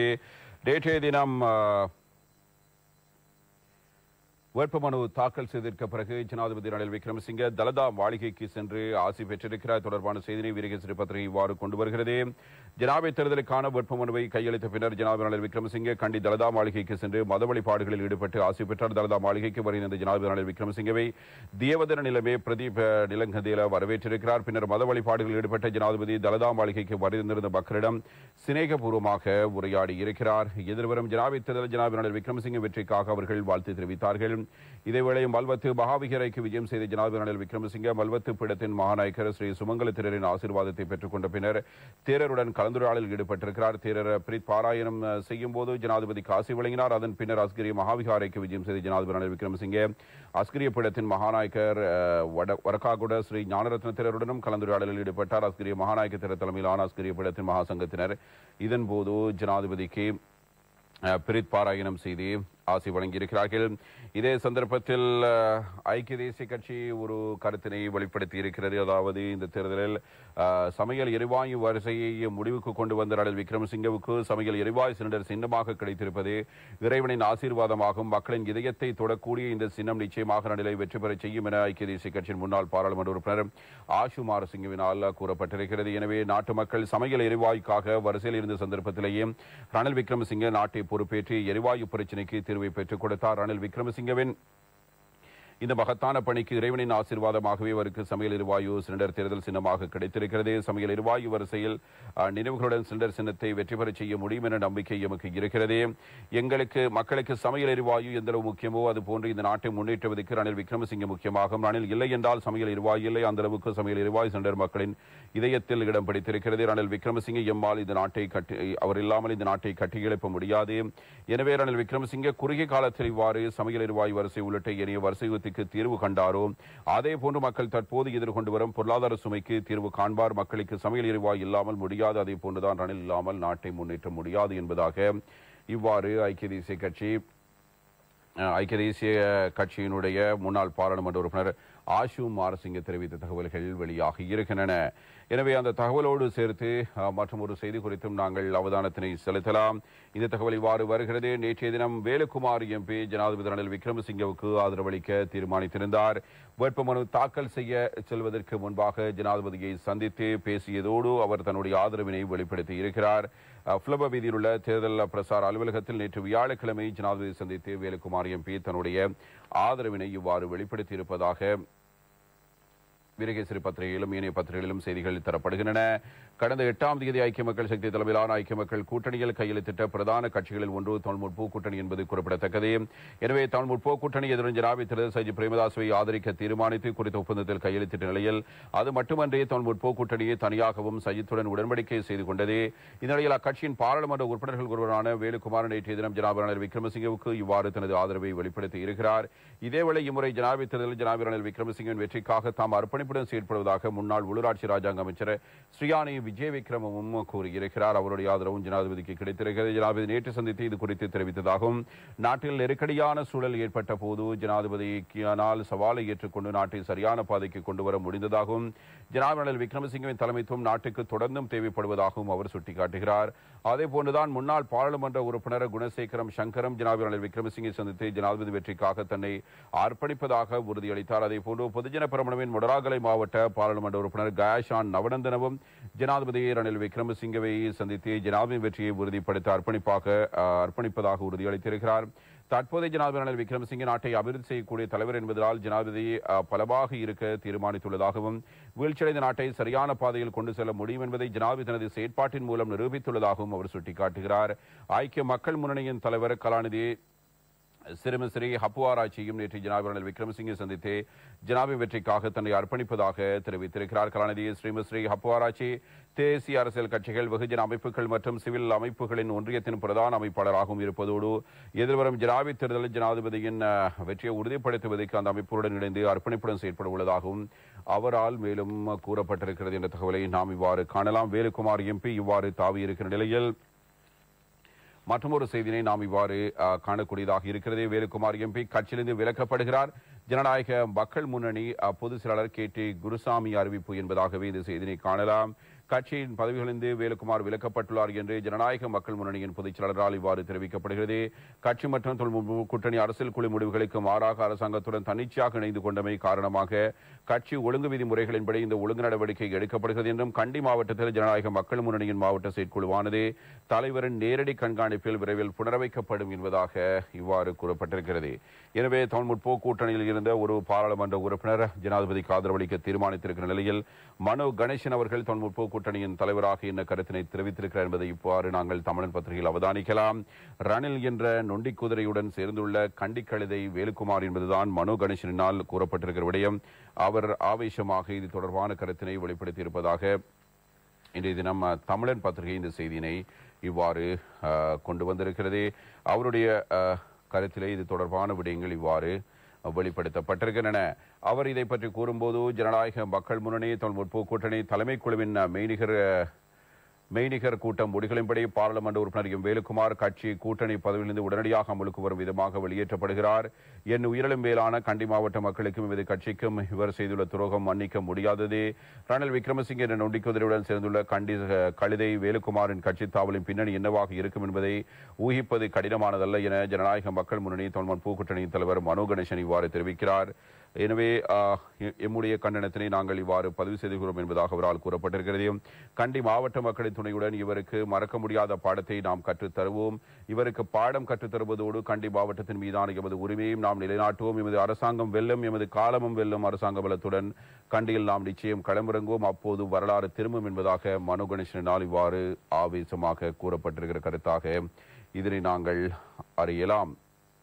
இதனிடத்தில் மற்றும் ஒரு செய்தி குறித்து இவ்வாறு நாங்கள் காணலாம். இந்த தகவல் இவ்வாறு தரப்படுகிறது. தமிழன் பத்திரிகையில் அகில இலங்கை மக்கள் காங்கிரஸ் தலைவர் ரிஷாட் பதியுதீன் அவர்கள் இம்முறை தேர்தலில் சஜித் பிரேமதாசவை ஆதரிப்பதாக ஏற்கனவே அறிவித்திருந்தார். இந்த அறிவிப்புக்கு ஏற்ப நேற்றைய தினம் 2 பேருக்கும் இடையில் ஒரு புரிந்துணர்வு ஒப்பந்தம் கைச்சாத்திடப்பட்டிருந்தது. ரிஷாட் பதியுதீன் அவர்களுடைய அகில இலங்கை மக்கள் காங்கிரசும் அதே நேரத்தில் தேசிய மக்கள் சக்தியின் தலைவர் சஜித் பிரேமதாசுக்கும் இடையிலான புரிந்துணர்வு உடன்படிக்கையாக இதனை நாம் காணக்கூடியதாக இருக்கிறது. இது தொடர்பான செய்தினை தமிழன் பத்திரிகை இவ்வாறு தருகிறது. நேர்மையான அரசியல்வாதியான சஜித்திடம் நாட்டை ஒப்படைக்கலாம், கட்சியின் உயர்பீட அனுமதியுடனே முடிவெடுத்தோம் என்பதாக அவர்கள் கூறியிருக்கிறார்கள். தலைமைத்துவத்தின் தீர்மானத்துக்கு கட்டுப்படுவதற்கு மக்கள் இணங்கியதாலும் கட்சியின் அரசியல் உயிர்ப்பிடத்தில் நடத்தப்பட்ட ரகசிய வாக்கெடுப்பில் 31 வாக்குகள் கிடைத்ததாலுமே சஜித் பிரேமதாசவை ஆதரிக்க தீர்மானித்ததாக மக்கள் காங்கிரசின் தலைவரும் பாராளுமன்ற உறுப்பினரும் இவ்வாறு தெரிவிக்கிறார். இந்த புரிந்துணர்வு உடன்படிக்கையில் ஐக்கிய மக்கள் சக்தியின் செயலாளர் ரஞ்சித் மது பண்டார எம்பியும் அகில இலங்கை மக்கள் காங்கிரஸ் சார்பில் அதன் செயலாளர் சுபேர்தீனும் கைச்சாத்திட்டிருக்கிறார்கள். இங்கு உரையாற்றிய மக்கள் காங்கிரஸ் தலைவர் ரிஷாட் பதியுதீன் கூறும்போது எதிரும் ஜனாதிபதி தேர்தலில் எதிர்க்கட்சித் தலைவர் சஜித் பிரேமதாசவை ஆதரிக்க தீர்மானிக்கிறோம். கட்சியின் உறுப்பிடத்தில் இது குறித்து ரகசிய வாக்கெடுப்பு நடைபெற்ற போது கலந்து கொண்ட 47 பேர் 31 பேர் சஜித்தை ஆதரித்தார்கள். நாடுபூராகவும் சென்று மக்களிடம் கருத்து கேட்ட போது கட்சியின் உயர்விடத்தின் முடிவுக்கு கட்டுப்படுவதாக தெரிவித்தார். இதனால் தான் சஜித் பிரேமதாசை ஆதரிக்கிறோம். இனவாதம் இல்லாத வாக்குறுதிகளை காப்பாற்றும் தலைவராக சஜித் பிரேமதாஸ் இருக்கிறார். அவருக்கு வழங்கப்படும் சன்மானங்களை மக்களுக்கு அன்பளிக்கும் உரிய சிந்தனை உள்ளவர். எனவே எதிர்க்கட்சித் தலைவராக செயற்படும் சஜித் பிரேமதாஸ் சொந்த தொகுதிக்கு மட்டுமன்றி முழு நாட்டுக்குமே உதவி செய்கிறார். மாணவர்களின் முன்னேற்றத்தில் அவருடைய தூரநோக்கு இருக்கிறது. எனவே 400 கற்றல் திரைகளை பாடசாலைகளுக்கு வழங்கி இருக்கிறார். பாடசாலைகளுக்கு பஸ் வண்டிகளை அன்பளிப்பு செய்யும் கலாச்சாரத்தை சஜித் பிரேமதாஸ் அறிமுகம் செய்திருக்கிறார். சுகாதார திட்டத்தை மேம்படுத்துவதற்காக வைத்தியசாலையில் மூச்சுவிடும் திட்டத்தையும் இவ்வாறு அறிமுகப்படுத்தினார் என்பதாக ரிஷாட் பதியுதீன் அவர்கள் கூறியிருக்கிறார்கள். எனவே எங்களுக்கு சிறந்ததொரு நாட்டை உருவாக்க வேண்டும், இருக்கிற பொருளாதார நிலைமையை காப்பாற்ற வேண்டும் என்ற கோரிக்கைகள் தான் எம்மால் முன்வைக்கப்பட்டன என்று ரிஷாட் பதியுதீன் அவர்கள் கூறியிருந்தார். அதே நேரத்தில் அகில இலங்கை மக்கள் காங்கிரஸைச் சேர்ந்த 3 பாராளுமன்ற உறுப்பினர்களுடைய ஆதரவு மொத்தமாக 4 பேர். 4 பேரில் ரிஷாட் பதியுதீன் அவர்கள் தலைவராக இருந்து சஜித் பிரேமதாசை ஆதரிக்க அவருடைய கட்சியினூடாக நாடாளுமன்றம் தெரிவு செய்யப்பட்ட 3 பாராளுமன்ற உறுப்பினர்கள் ரணில் விக்ரமசிங்கே அவர்களுக்கு ஆதரவளிக்க தீர்மானித்திருக்கிறார்கள். இந்த நிலையில் ரிஷாட் பதியுதீன் அவர்கள் நேற்றைய தினம் தெரிவித்த கருத்து குறித்து நாங்கள் அவதானத்தினை செலுத்தலாம். உயர்பீட கூட்டம் கடந்த வாரம் நடைபெற்ற பொழுது இந்த தேர்தலிலே ஜனாதிபதி வேட்பாளராக யாரை ஆதரிப்பது என்பது சம்பந்தமாக கலந்துரையாடப்பட்ட பொழுது நீண்ட நேரமாக வேட்பாளர் சம்பந்தமாக பல வகையான கருத்துக்கள் சொல்லப்பட்டதனால் ஜனநாயக ரீதியாக இந்த முடிவை எடுக்க வேண்டும் என்பதற்காகவும் எமது ஆதரவாளர்களை சந்தித்து அவர்களுடைய கருத்துக்களை உள்வாங்கி இறுதியாக முடிவெடுப்பது சிறந்தது என்றும் முடிவெடுக்கப்பட்டதன் பிறகு நேரடியாகவும் சென்று சில மாவட்டங்களிலே ஜூம் தொழில்நுட்பத்தின் ஊடாகவும் கட்சியுடைய ஆதரவாளர்களை சந்தித்து பேசினோம். அதன் பிறகு இறுதியாக இந்த ஜனாதிபதி தேர்தல் சம்பந்தமாக அவர்களுடைய கருத்துக்களை உள்வாங்கியது மாத்திரமல்லாமல் கூட்டம் முடிகின்ற பொழுது எல்லோரும் ஏகமனதாக எழுந்து நின்று கட்சியுடைய உயிர்ப்பீடம் எடுக்கின்ற முடிவுக்கு நாங்கள் 100% கட்டுப்படுவோம், எந்த வேட்பாளரை ஆதரிக்கிறதோ அந்த வேட்பாளரை வெல்லச் செய்வதற்காக நாங்கள் முடிந்தவரை உழைப்போம் என்று எங்களுடைய கட்சியுடைய ஆதரவாளர்கள் சொன்னார்கள். அந்த அடிப்படையிலே எல்லோருமாக ஒரு முடிவுக்கு வந்தோம். சஜித் பிரேமதாசா ஜனாதிபதி வேட்பாளரை வெல்லச் செய்வதற்காக நாங்கள் எமது கட்சி பூரண ஒத்துழைப்பை வழங்க வேண்டும் என்றும் செய்தி பார்வையோடு இணைந்திருக்கின்றோம். நேற்றைய தினம் அகில இலங்கை மக்கள் காங்கிரசின் தலைவர் தெரிவித்த கருத்து கட்சி ஏன் இந்த தீர்மானத்தை எடுத்தது என்பது தொடர்பாக இதே நேரத்தில் அகில இலங்கை மக்கள் காங்கிரசினுடைய பாராளுமன்ற உறுப்பினர்கள் தெரிவித்த கருத்தும் இருக்கிறது. அது குறித்து நாங்கள் அவதானத்தினை செலுத்தலாம். சுயாதீன செய்தி பார்வையில் சிறியதொரு விளம்பர இடைவேளை.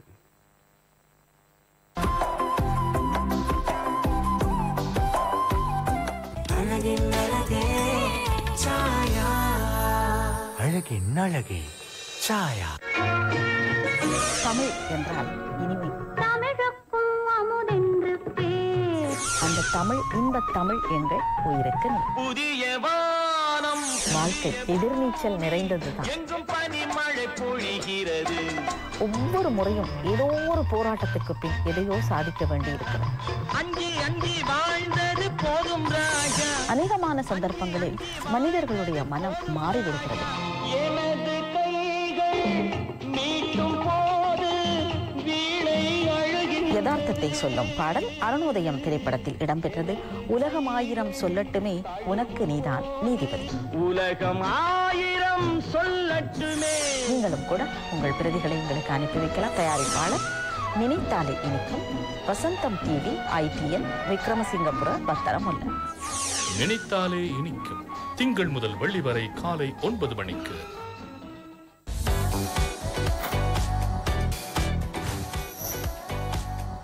இந்த க்ளோ அண்ட் லவ்லி பெரிய பேக்குக்கு இப்ப 120 ரூபாய் மிக பெரிய லாபம்.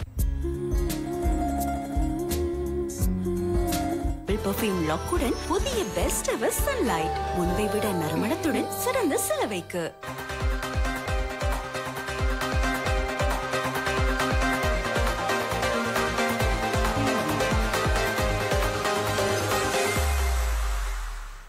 சுயாதீன செய்தி பார்வையோடு இருந்திருக்கின்றோம். அகில இலங்கை மக்கள் காங்கிரசின் பாராளுமன்ற உறுப்பினர்கள் 3 ஜனாதிபதிக்கு ஆதரவு என்று தமிழன் பத்திரிகை ஒரு செய்தியை கொண்டு வருகிறது. அதே நேரத்தில் அவர்கள் எழுப்பியிருக்கிற ஒரு கேள்வி, சஜித் பிரேமதாஸ் ஒரு இனவாதி என தெரிவித்த அகில இலங்கை மக்கள் காங்கிரஸ் கட்சி எந்த அடிப்படையில் அவரை ஆதரிக்கிறது என்ற கேள்வியையும் இவர்கள் 3 முன்வைக்கிறார்கள். பாராளுமன்ற உறுப்பினர் சட்டத்தரணி SM முஷாரப் ஜனாதிபதிக்கு ஆதரவளிக்க முஸ்லிம் மக்கள் தீர்மானித்து விட்டார்கள் என்பதாக ஒரு கருத்தினை முன்வைக்க பாராளுமன்ற உறுப்பினர் இஷாக் ரஹ்மான் கூறியிருக்கிறார். ரிஷாட் பதீதீன் ஒரு குறுகிய அரசியல் நோக்கத்தை கொண்டவர் என்பதாக அவருடைய கருத்து அமைகிறது. அலி சப்ரி ரஹீமை பொறுத்தவரையில் அனைத்து முஸ்லிம்களும் தன்னுடன் இருப்பதாக காட்ட முயல்கிறார் ரிஷாத் என்பதாக இன்னும் ஒரு குற்றச்சாட்டை அவரும் முன்வைத்திருக்கிறார். எனவே இனவாதி என்று அகில இலங்கை மக்கள் காங்கிரஸ் குற்றஞ்சாட்டிய சஜித் பிரேமதாசவை அந்த கட்சி எந்த அடிப்படையில் ஆதரிக்கிறது என்பது தெரியவில்லை என்றும் அந்த முடிவையும் முஸ்லிம் மக்கள் ஏற்றுக்கொள்ளப் போவதில்லை என அகில இலங்கை மக்கள் காங்கிரஸை பொறுத்தப்படுத்தும் 3 பாராளுமன்ற உறுப்பினர்களும் இவ்வாறு கூறியிருக்கிறார்கள். சஜித் பிரேமதாசவை ஆதரிக்க முக மற்றும் அஇமக கட்சி தலைவர்கள் முடிவு செய்தாலும் கட்சி பாராளுமன்ற உறுப்பினர்களும் முஸ்லிம் மக்களும் ஜனாதிபதி ரணில் விக்ரமசிங்கவின் கரத்தை பலப்படுத்தவே முன்வந்திருப்பதாக இவர்கள் கூறுகிறார்கள்.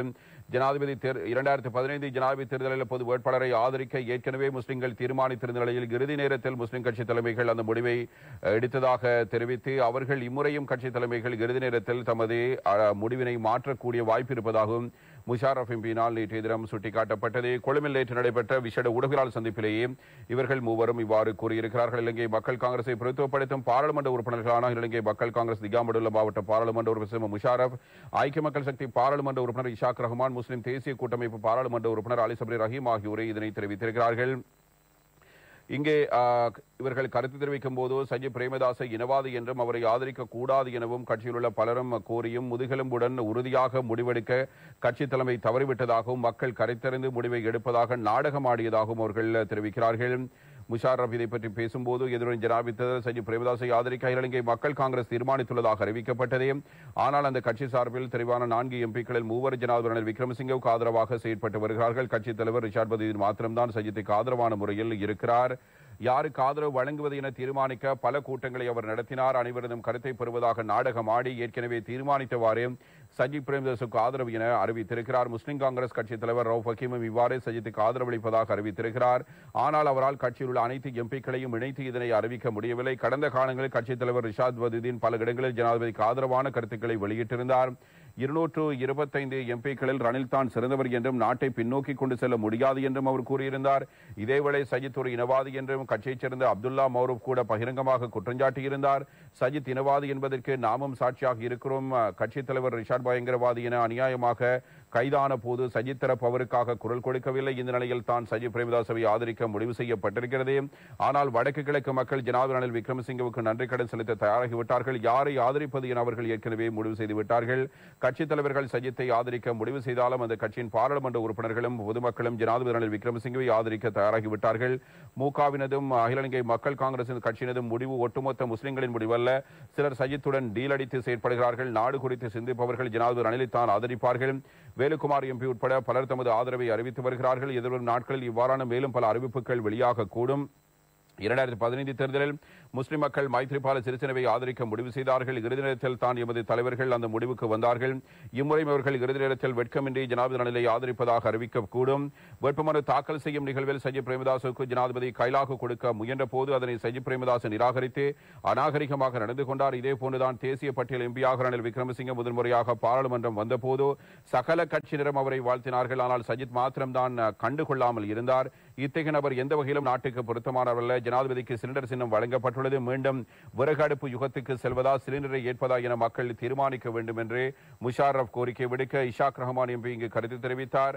அவர் கூறும்போது, நான் அகில இலங்கை மக்கள் காங்கிரஸ் உபதலைவராக இருக்கிறேன். யாரை ஆதரிப்பது என நாடெங்கு மக்கள் கருத்தறிவதாக கட்சித் தலைவர் கூறினாலும் கிளிப்பிள்ளை போல சொல்லிக் கொடுத்ததைத்தான் அங்கு பலரும் பேசினார்கள். சஜித்துடன் டீல் செய்துள்ள அமீர் அலிதான் இந்த ஆதரவு முடிவின் பின்னணியில் இருக்கிறார். எனவே வடகிழக்கு உட்பட நாடு முழுவதும் மக்கள் ஜனாதிபதி ரணிலை ஆதரிக்க தயாராகிவிட்டார்கள். அவர்தான் நாட்டை மீட்டார். இனமத பேதங்களை ஒழிக்கக்கூடிய தலைவர் அவர் ஒருவர்தான்.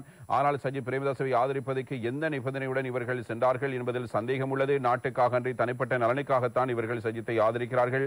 எதிர்வரும் ஜனாதிபதி தேர்தலுடன் விக்ரமசிங்க ஜனாதிபதியாக தெரிவாகாவிட்டால் இந்த நாடு 6 மாதங்களில் இன்னொரு பங்களாதேஷாக மாறிவிடும்.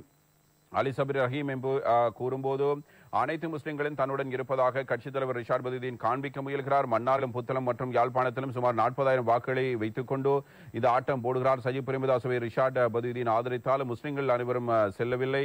பெரும்பாலான முஸ்லிம்கள் ரணில் விக்ரமசிங்கவை ஆதரிக்கிறார்கள். 2 வருடங்களில் நாட்டை மீட்ட தலைவரை ஆதரிக்க மக்கள் ஏற்கனவே முடிவு செய்திருக்கிறார்கள். ரிஷாட் பதுதீன் குறுகிய அரசியல் நோக்கத்துடன் செயற்படுகிறார். நாடு பற்றிய எண்ணம் அவருக்கு இல்லை என்ற கருத்தினையும் அவர் குறிப்பிட்டு பேசியிருப்பது முக்கியமானதாக அமைகிறது. ஜனாதிபதி ரணில் விக்ரமசிங்க அவர்களுக்கு வருகின்ற தேர்தலிலே எங்களுடைய ஆதரவை தெரிவித்து இப்பொழுது அவருடைய வெற்றிக்காக நாங்கள் உழைத்துக் கொண்டிருக்கின்றோம். இப்போது பாராளுமன்றத்திற்குள் அகில இலங்கை மக்கள் காங்கிரஸ் கட்சியினுடைய சார்பாக இருக்கின்ற ஒரே ஒரு பாராளுமன்ற உறுப்பினராக அதனுடைய தலைவர் ரிஷாட் பதுதீன் அவர்கள் இருக்கின்றார். அவர் உட்பட உயர்பீடம் இப்போது சஜித் பிரேமதாசாவுக்கு தன்னுடைய ஆதரவை தெரிவித்திருப்பதை நான் பார்க்கின்றேன். உண்மையிலே மிகவும் மனவேதனையான ஒரு விடயம் என்னவென்றால், ரிஷாட் பதுதீன் அவர்களை விட்டு நாங்கள் மூவரும் வெளியே வந்ததற்கான அடிப்படை காரணமும் அதுதான். ஒரு தலைமைத்துவமாக தான் எடுக்கின்ற ஒரு தீர்மானத்தில் உறுதியாக நின்று அதனை தனக்கு கீழே இருப்பவர்களிடம் அதை புரிய வைத்து மிகவும் ஒரு வலுவான ஒரு தலைவராக அவரால் செயற்பட முடியாது என்பதுதான் அவர் மீது தொடர்ந்தேர்ச்சியாக நாங்கள் சொல்லி வருகின்ற குற்றச்சாட்டாகும். உங்களுக்கு தெரியும், இந்த தேர்தலிலே யாரை நாங்கள் வெற்றி பெற செய்ய வேண்டும் என்பதற்கான பல்வேறுபட்ட கூட்டங்களை சகல இடங்களிலும் நடாத்தினார். அதிலே உங்களுக்கு தெரியும், அவருடைய நிலைப்பாடுகளை பார்க்கின்ற போது பல இடங்களிலே அவருக்கு மிக மிக நெருக்கமானவர்கள் எல்லாம் கௌரவ ரணில் விக்ரமசிங்க அவர்களைத்தான் நீங்கள் தெரிவு செய்ய வேண்டும் என்று சொன்னார்கள். அதில் இன்னும் ஒரு குழுவினர் பார்த்தால் சஜித் பிரேமதாசாவை தெரிவு செய்ய வேண்டும் என்று சொன்னார்கள். இவை எல்லாமே ஒரு நிகழ்ச்சி நிரலுக்கு அமைவாக நடந்த விடயங்கள். கடந்த 52 நாளிலும் கூட என்ன வகையான முடிவெடுக்க வேண்டும் என்று அதனுடைய தலைவர் ரிஷாட் பதுதீன் அவர்கள் தீர்மானித்தாரோ அந்த முடிவை எடுக்க விடாமல் தடுத்தது முதல் அந்த கட்சியினுடைய தவிசாளர்களுடைய வகிபாகம் அதிகமாக இருக்கின்றது. நாம் பாராளுமன்ற உறுப்பினர்களாக இந்த கட்சிக்குள் சென்றதன் போது நாங்கள் சந்தித்துக் கொண்ட மிக முக்கியமான அவதானித்த விடயம் என்னவென்றால், எந்த முடிவாக இருந்தாலும் தனக்கு தன் மனச்சாட்சிக்கு பிடித்தமான ஒரு விடயத்தை செய்ய முடியாத ஒரு ஆளுமையற்ற அல்லது அதற்கான சாத்தியங்கள் அற்ற ஒரு கட்சியிலே அவர் தலைவராக இருக்கிறார் என்பதுதான் அன்றிருந்து நான் இன்று வரையிலும் சொல்கின்ற ஒரு குற்றச்சாட்டு. இது பாராளுமன்ற உறுப்பினர்கள் ஒவ்வொருவருடைய கருத்தாக அமைந்திருக்கிறது. இதே நேரத்தில் மற்றொரு செய்தி குறித்து நாங்கள் அவதானத்தினை செலுத்தலாம். அதற்கு முன்பாக நாங்கள் சிறியதொரு விளம்பர இடைவேளைக்கு செல்ல வேண்டும். விளம்பர இடைவேளை தொடர்ந்து அந்த செய்தி குறித்து நாங்கள் அவதானத்தை செலுத்தலாம்.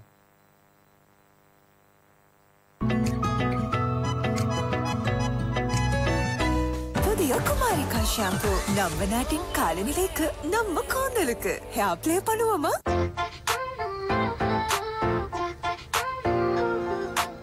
டயலாக் ஹோம் ப்ராட்பேண்ட் ஒரு ரீலோட்ல முழு வீட்டுக்கும் மாதத்துக்கே போதுமான இன்டர்நெட் இருக்கே.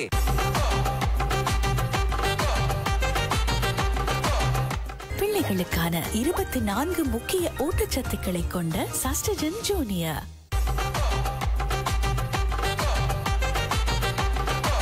பீப்பிள்ஸ் டெபிட்டிற்கு கேஷ் வேணாமே.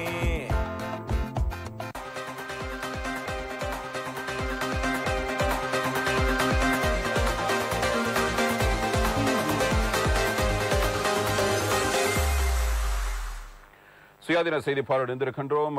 தினக்குரல் 10 இந்த செய்தியை எடுத்துக் கொள்ளலாம். கடும் சீற்றத்தில் மொட்டு தலைமை என்பதாக ஒரு செய்தி வருகிறது. பொதுஜன பெரமுன வேட்பாளர் சார்பில் வேட்புமனு தாக்கல் செய்யப்பட்டுள்ள நிலையில் கட்சியின் தீர்மானத்தை மீறி செயற்படும் உறுப்பினர்களுக்கு எதிராக ஒழுக்காற்று நடவடிக்கை எடுப்பதற்கு ஸ்ரீலங்கா பொதுஜன பெரமுன தீர்மானித்துள்ளதாக தெரிவிக்கப்படுகிறது. கட்சியின் தீர்மானத்துக்கு எதிராக செயற்பட்ட சகல பாராளுமன்ற உறுப்பினர்கள், மாகாண சபை உறுப்பினர்கள் மற்றும் உள்ளூராட்சி மன்ற உறுப்பினர்கள் மீது நடவடிக்கை எடுப்பதே இதன் நோக்கமாக இருக்கிறது. எனவே ஜனாதிபதி தேர்தலுக்கான வேட்புமனுக்கள் சமர்ப்பிக்கப்பட்டதன் பின்னர் இது தொடர்பான நடவடிக்கைகள் எடுக்கப்படுகின்றன. எனவே ஒழுக்காற்று சபையை கூட்டுவதற்கு திட்டமிடப்பட்டிருக்கு. இதன்படி ஸ்ரீலங்கா பொதுஜன பெரமுன ஜனாதிபதி வேட்பாளராக கட்சியின் தேசிய அமைப்பாளரும் பாராளுமன்ற உறுப்பினருமான நாமல் ராஜபக்ஷ வேட்புமனு தாக்கல் செய்திருக்கிற நிலையிலேயே கட்சி ஒரு ஒழுக்காற்று ரீதியான நடவடிக்கை எடுப்பதற்கு இவ்வாறு தயாராகி வருவதாக இந்த செய்தியில் இவ்வாறு குறிப்பிடப்படுகிறது. எனவே பொட்டு கட்சியினர் குறிப்பிடுகிற விடயம், எனவே கட்சியிலிருந்து பிரிந்து சென்றவர்களை மீண்டும் இணைப்பதற்கான வாய்ப்புகள் குறைவு. எனவே நாங்கள் திரும்பி வர மாட்டோம். இவர்கள் தம்மிக்க பெரராவை போடுவதற்காகத்தான் தயாராக இருந்தார்கள். அதனாலேயே எமது கட்சி உறுப்பினர்கள் ரணில் விக்ரமசிங்கவை ஆதரிக்க முடிவெடுத்திருந்தார்கள். இப்போது மீண்டும் வேறொரு கதையை கூறிக்கொண்டிருக்கிறார்கள். அதற்காக மீண்டும் திரும்பிவிட முடியாது என்பதே பல பேருடைய கருத்தாக அமைந்திருந்தது. இதே நேரத்தில் மொட்டு கட்சி தன்னுடைய தீர்மானம் குறித்து அறிவித்திருக்கிறார். அதே நேரத்தில் இன்னும் ஒரு செய்தியை நாங்கள் இவ்வாறு அவதானிக்கலாம். இந்த தகவல் இவ்வாறு தரப்படுகிறது. ஹரின் கேஹா மனுஷகே எமதி தூர ஜனபதி யட்டத்தடை என்பதான செய்தியை நாங்கள் காணலாம். ஹரின் பெர்னாண்டோ, அதிரத்தில் மனுஷ நாணயக்கர் ஆகியோர் முன்னாள் அமைச்சர்களாக இருந்தவர்கள், முன்னாள் பாராளுமன்ற உறுப்பினர்களாகவும் இப்போது மாறியிருக்கிறார்கள். இவர்கள் 2 பேரும் வகித்து வந்த அமைச்சு பதவிகள் அனைத்தும் ஜனாதிபதி ரணில் விக்ரமசிங்க வசம் வருவதாகவே அந்த பத்திரிகையில் வெளியிடப்பட்டிருக்கிற இந்த செய்தியில் இவ்வாறு குறிப்பிடப்பட்டிருக்கிறது. இதே நேரத்தில் மற்றொரு தகவலையும் நாங்கள் இவ்வாறு அவதானிக்கக்கூடியதாக இருக்கிறது. இந்த தகவலை இவ்வாறு காணலாம். விடுதலை புலிகளுக்கு கனடா தொடர்ந்தும் தடை என்பதான செய்தி இலங்கை அரசாங்கம் வரவேற்பு என்பதாகவும் இது தொடர்பான தகவலை நாங்கள் தினக்குரல் பத்திரிகையிலிருந்து அவதானிக்கக்கூடியதாக இருக்கிறது. எனவே கனடாவில் இருந்து இது தொடர்பான செய்தி வெளியாகி இருக்கிறது. விடுதலை புலிகள் அமைப்பு குறித்து வெளியாகி இருக்கிற தகவலில் உலக தமிழர் பேரவை மற்றும் தமிழர் விடுதலை புலிகள் ஆகிய அமைப்புகளை சட்டவிரோத அமைப்புகளாக தொடர்ந்து பேணும் கனடா அரசாங்கத்தின் தீர்மானத்தை இலங்கை அரசாங்கம் வரவேற்கிறது என்றும் சமீபத்திய மீளாவின்படி விடுதலை புலிகளின் மீதமுள்ள உறுப்பினர்கள் சர்வதேச நிதி சேகரிப்பு மற்றும் கொள்முதல் வலையமைப்பை கொண்டிருப்பதாக கனடா கூறியிருக்கிறது. எனவே விடுதலை புலிகள் சார்பாக நிதி திரட்டுவதன் மூலம் உலக தமிழர் பேரவை தொடர்ந்தும் விடுதலை புலிகளுக்கு ஒத்துழைப்பு வழங்கி வருவதாக கனடா குறிப்பிட்டிருக்கிறது. 2006 ஆண்டு ஏப்ரல் 6 தேதி குற்றவியல் சட்டத்தின் விடுதலை புலிகளை தீவிரவாத அமைப்பாக கனடா அரசாங்கம் முதலில் பட்டியலிட்டது. மேலும் 5 ஆண்டுகளுக்கு ஒரு முறை பரிசீலனை செய்வதற்கு என தீர்மானிக்கப்பட்டது. இதற்கான மதிப்பாய்வு செயல்முறை கடந்த ஜூன் மாதம் நிறைவடைந்தது. இதில் தடையை நீக்க மேற்கொள்ளப்பட்ட தீர்மானத்தை வரவேற்பதாக இலங்கை வெளிவிவகார அமைச்சு இவ்வாறு அறிவித்திருப்பதான தகவலையும் நாங்கள் இதன் மூலம் அவதானிக்கலாம். இதனிடத்தில் மற்றும் ஒரு செய்தி குறித்தும் நாம் பார்க்கக்கூடியதாக இருக்கிறது. இந்த தகவலை இவ்வாறு நாம் பார்க்கலாம். வீரகேசரி பத்திரிகையில் தந்திருக்கப்பட்டிருக்கிற செய்தி, டிப்பர் வண்டியுடன் முச்சக்கர வண்டி மோதி கோர விபத்து, 3 உயிரிழப்பு, 1 காயம், திவுலப்பிட்டி பகுதியில் சம்பவம் என்பதான செய்தி. அண்மை காலமாக அதிகளவான முச்சக்கர வண்டிகள், அதில் பஸ் வண்டிகளுடனான மோதல் சம்பவங்களை நாங்கள் பார்த்திருந்த நிலையில் இப்பொழுது டிப்பர் ரக வாகனங்களில் முச்சக்கர வண்டிகள் மோதுகிற செய்தியை நாங்கள் சில தினங்களாக அவதானித்து வருகிறோம். திவுலப்பிட்டிய நீர்கொழும்பு பிரதான வீதியின் துணுகக சந்தியில் நேற்று காலை இடம்பெற்ற வாகன விபத்தில் 3 உயிரிழந்துள்ளதுடன் மேலும் 1 காயமடைந்திருக்கிறார். வேக கட்டுப்பாட்டை இழந்து முச்சக்கர வண்டி வீதியில் கவிழ்ந்து எதிர் திசையில் வந்த டிப்பர் வண்டியுடன் மோதிமையினாலேயே இந்த விபத்து சம்பவித்துள்ளதாக போலீசார் கூறுகிறார்கள். திவுலப்பிட்டிய போலீஸ் பிரிவுக்குட்பட்ட திவுலப்பிட்டி நீர்கொழும்பு பிரதான வீதியின் துணுகல சந்தியில் கொடிகமுவ துணுக வீதியிலிருந்து திவுலப்பிட்டியை நோக்கி பயணித்துக் கொண்டிருந்த முச்சக்கர வண்டி வேக கட்டுப்பாட்டை இழந்து வீதியில் கவிழ்ந்து எதிர் திசையில் வந்த டிப்பர் வண்டியுடன் மோதி இவ்வாறு விபத்துக்குள்ளாகி இருக்கிறது என்பதாக இந்த தகவலின் மூலம் நாம் அவதானிக்கக்கூடியதாக இருக்கிறது. இதே நேரம் முச்சக்கர வண்டியில் பயணித்த 3 உயிரிழந்துள்ளதோடு காயமடைந்த பெண் ஒருவர் கம்பஹா வைத்தியசாலையில் அனுமதிக்கப்பட்டு சிகிச்சை பெற்று வருகிறார். விபத்தின் போது உயிரிழந்தவர்கள் 30, 38 மற்றும் 45 வயதுடையவர்கள் எனவும் அவர்கள் கொடிகமுவ பிரதேசத்தைச் சேர்ந்தவர்கள் எனவும் போலீஸ் ஊடகப் பிரிவு தெரிவித்துள்ளது. விபத்து தொடர்பில் திவலப்பிட்டிய போலீசார் மேலதிக விசாரணைகளை முன்னெடுத்து வருகிறார்கள். இதனிடையே நாரமல போலீஸ் பிரிவுக்குட்பட்ட கடகப்போல கட்டுபோத பிரதான வீதியின் கடகப்போல பிரதேசத்திலிருந்து நாரம்பல நோக்கி பயணித்துக் கொண்டிருந்த மோட்டார் சைக்கிள் நிறுத்தி வைக்கப்பட்டிருந்த கொள்கலன் வண்டியுடன் மோதி விபத்துக்குள்ளாகியதில் மோட்டார் சைக்கிள் ஓட்டுநர் குருநாகல் வைத்தியசாலையில் அனுமதிக்கப்பட்ட நிலையில் சிகிச்சை பலனின்றி உயிரிழந்திருக்கிறார். உயிரிழந்தவர் 31 வயதுடைய பரகக கொட்டுவ பகமுன பிரதேசத்தைச் சேர்ந்தவர் என்பதாக இந்த செய்தி தரப்படுகிறது. இதனிடத்தில் மற்றொரு தகவலையும் நாங்கள் இவ்வாறு காணலாம். தினகரன் பத்திரிகையில் வெளியாக இருக்கிற செய்தி, கட்டுநாயக்க விமான நிலையத்திலிருந்து கோட்டை மாகும்புரவுக்கு சொகுசு பஸ்கள் என்பதான செய்தியை நாங்கள் காணலாம். கட்டுநாயக்க விமான நிலையத்திலிருந்து கொழும்பு கோட்டை ரயில் நிலையம் மற்றும் மாகம்புர பல்வகை போக்குவரத்து நிலையத்துக்கு புதிய சொகுசு பஸ் சேவை ஆரம்பிக்கப்பட்டிருக்கிறது. போக்குவரத்து மற்றும் நெடுஞ்சாலைகள் அமைச்சர் செயலர் ரஞ்சித் ரூபசிங்கவினால் கட்டுநாயக்க விமான நிலையத்தில் இது தொடர்பான திட்டம் நேற்றைய தினம் ஆரம்பித்து வைக்கப்பட்டிருக்கிறது என்பதாக இந்த செய்தியை நாங்கள் தினகரன் பத்திரிகையினூடாக அவதானிக்கக்கூடியதாக இருக்கிறது. இதனிடத்தில் மற்றொரு செய்தி இவ்வாறு தரப்பட்டிருக்கிறது. அதிலும் பாராளுமன்றம் 21ஆம் தேதி மாத்திரம் கூடும் என்பதான செய்தியையும் நாங்கள் காணலாம். ஆகஸ்ட் மாதம் 2ஆம் அமர்வு வாரத்துக்கான பாராளுமன்ற அமர்வை 21ஆம் தேதி புதன்கிழமை மாத்திரம் கூட்டுவதற்கு தீர்மானிக்கப்பட்டிருக்கிறது. சபாநாயகர் மஹிந்த யாப்பா அபேவர்தன தலைமையில் கூடிய பாராளுமன்ற அலுவல்கள் பற்றிய குழு கூட்டத்திலேயே இவ்வாறு தீர்மானிக்கப்பட்டதாக பாராளுமன்ற சபாநாயகம் குஷானி ரோகநதீன கூறுகிறார். அதற்கு ஆகஸ்ட் 21ஆம் தேதி புதன்கிழமை காலை 9:30 முதல் 10:30 வரை வாய்மூல விடைக்கான வினாக்களுக்கு நேரம் ஒதுக்கப்பட்டிருக்கிறது என்பதாக பாராளுமன்றம் குறித்தான தகவல்களை தெரிவிக்கப்படும். அதனையடுத்து 10:30 முதல் மாலை 5 மணி வரை மதுவரி கட்டளை சட்டத்தின் கீழ் அதிவிசேட வர்த்தமானில் வெளியிடப்பட்ட அறிவித்தல் மற்றும் கொழும்பு துறைமுக நகர பொருளாதார ஆணைக்குழு சட்டத்தின் 2387 38 இலக்க அதிவிசேட வர்த்தமானில் வெளியிடப்பட்ட ஒழுங்கு விதிகளை விவாதத்துக்கு எடுத்துக் கொள்ள இவ்வாறு தீர்மானிக்கப்பட்டிருக்கிறது என்பதும் முக்கியமான தகவலாக அமையப்பெறுகிறது. இதே நேரத்தில் அதனையடுத்து வேர்ல்டு லைஃப்லைன் யோகா நிறுவனம் தனியார் உறுப்பினர் சட்டம் மூலம் 2ஆம் மதிப்பீட்டுக்காக நாடாளுமன்றத்தில் விடப்பட இருக்கிறது என்பதாக இந்த தகவல் இவ்வாறு தரப்படுகிறது. இதனிடத்தில் மற்றொரு செய்தியை நாங்கள் வீரகேசரி பத்திரிகையில் அவதானிக்கலாம். கொழும்பில் இந்தியாவின் 78வது சுதந்திர தின நிகழ்வு என்பதாக ஒரு செய்தி தரப்படுகிறது. இந்தியாவின் 78வது சுதந்திர தின நிகழ்வு இந்திய உயர்ஸ்தானிகரின் உத்தியோகபூர்வ வாசஸ்தலமான இந்திய இல்லத்தில் நேற்று நடைபெற்றது. இந்திய தேசிய கொடியை ஏற்றி வைத்த உயர்ஸ்தானிகர் சந்தோஷ்யா அணிவகுப்பு மரியாதையும் பார்வையிட்டதோடு அத்துடன் 78வது சுதந்திரத்தை முன்னிட்டு இந்திய குடியரசுத் தலைவர் நாட்டு மக்களுக்காக ஆற்றிய உரையின் சுருக்கமும் உயர்ஸ்தானிகரால் நேற்றைய தினம் வாசிக்கப்பட்டிருக்கிறது. இதேவேளை பல்வேறு கலை நிகழ்ச்சிகளும் இடம்பெற்றன. இலங்கை கடற்படையின் இசை குழுவினர் தேசப்பற்றையும் வீரத்தையும் பிரதிபலிக்கும் மெல்லிசை வெட்டுக்களை இங்கு இசைத்திருந்தார்கள் என்பதையும் நாம் காணக்கூடியதாக இருந்தது. எனவே கொழும்பில் இந்தியாவினுடைய 78வது சுதந்திர தின நிகழ்வு இவ்வாறு வெகு விமரிசையாக நடைபெற்று முடிந்திருக்கிறது. இத்துடன் நாங்கள் சுயாதீன செய்தி பார்வை நிறைவு செய்கிறோம். மற்றும் ஒரு சுயாதீன செய்தி பார்வையை மீண்டும் சந்திப்போம் என்ற நம்பிக்கையோடு நன்றி, வணக்கம்.